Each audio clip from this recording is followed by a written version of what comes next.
Benedito, temos uma questão aqui no YouTube perguntando se todos passam pelo umbral. Primeiro, deixa eu só colocar uma coisa muito importante a vocês. Olha só, gente. Essa questão é como se fosse uma coisa local. Primeira coisa, assim, tudo é consciência, é mente. Tudo é a nossa mente. Né? A questão de inferno, paraíso, bem-estar ou paz é uma questão consciencial. É uma questão emocional. Volto a dizer, é a tratativa que você tem com os seus pensamentos, com os seus sentimentos, é o autoconhecimento, é a busca da sua espiritualização, do seu amor, né, da sua humanização perante a si próprio e as pessoas. Então, esse medo do umbral, isso é muito relativo, porque conheço inúmeros irmãos que no seu estado mental e emocional gostam daquele padrão de vibração. E está tudo certo. Então, essa questão de uma zona de sofrimento é uma questão mental. Simplesmente uma questão mental. É uma questão de afinidade. É uma questão aonde se conectam, os afins se conectam. Né? E é claro que isso não precisa ser a nossa preocupação. Nossa preocupação, antes do umbral, é analisar os labirintos do nosso inferno consciencial. Porque essa questão é tão relativa porque há pessoas que nós tratamos nos nossos departamentos, numa paisagem tranquila e de paz, e que vive numa zona de sofrimento, mentalmente falando. Então, isso é muito relativo, e nós não devemos ter medo disso. O próprio Gandhi dizia, tem homens que são livres, mas estão presos, e tem homens que estão presos numa grade e são livres. Porque é mental. É a mente que precisa ser trabalhada, a nossa mente é tudo. Tudo começa no nosso padrão mental, emocional, nos nossos pensamentos. Então, isso, de se passar ou não a zona de sofrimento, isso é muito relativo. O que parece ser ruim para você, não é para os outros. E aquilo que você acha que poderia ser ruim, você acha até prazeroso. Porque são conexões. A pior coisa para o ser humano é quando ele se esconde.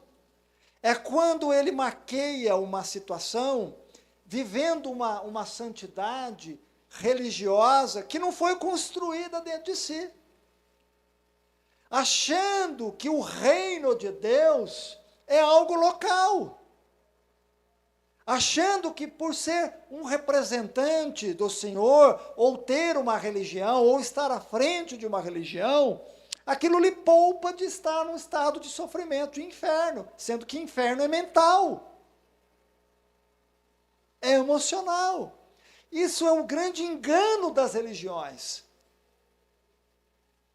Isso é a sabotagem das religiões. Não ensinar aos homens que a construção disso ela é interna, e que a religião não é o único caminho para a construção disso. A educação, sim.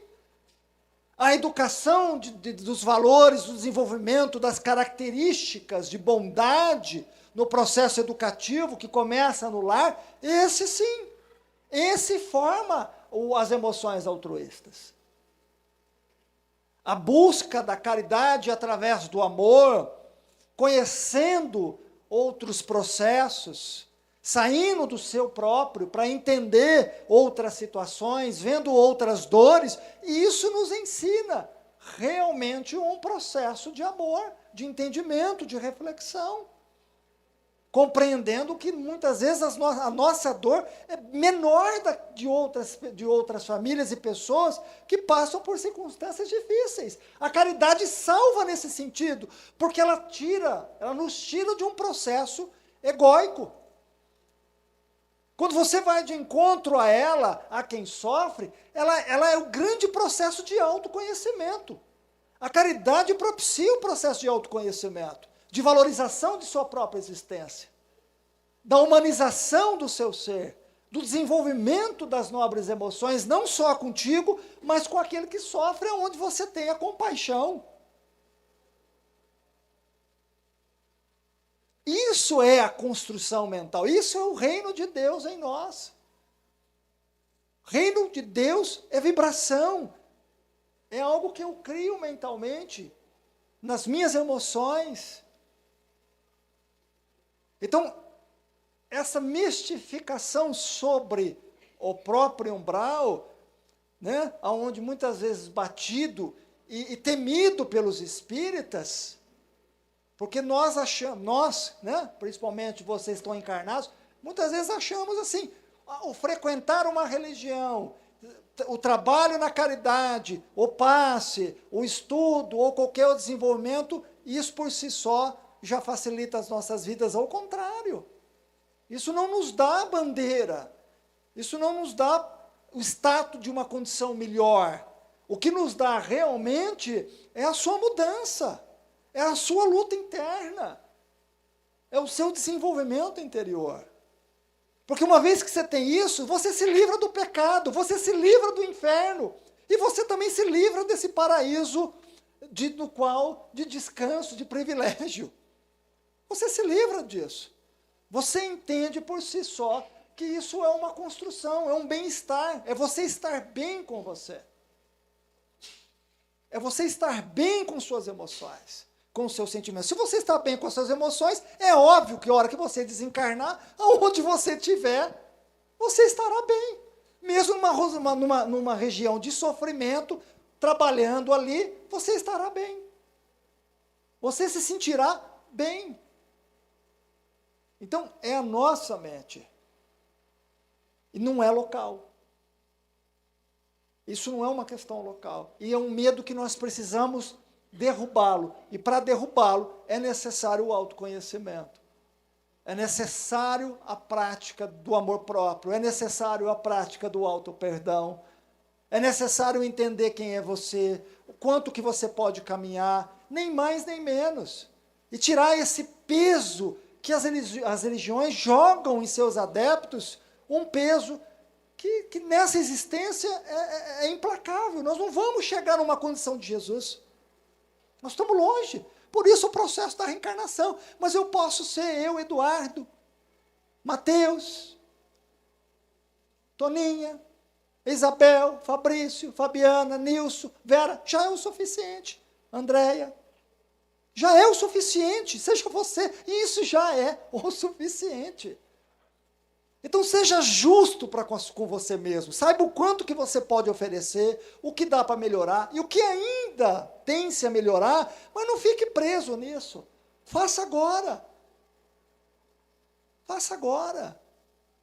Sim, somos temperamentais, explosivos, ciumentos, invejosos, mas nós estamos no laboratório da vida.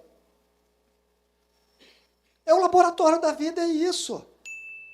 Então a gente tem que tirar essa áurea mística de santidade que se colocam, ou que as pessoas permitam que se coloquem em certos indivíduos, em certas ocasiões.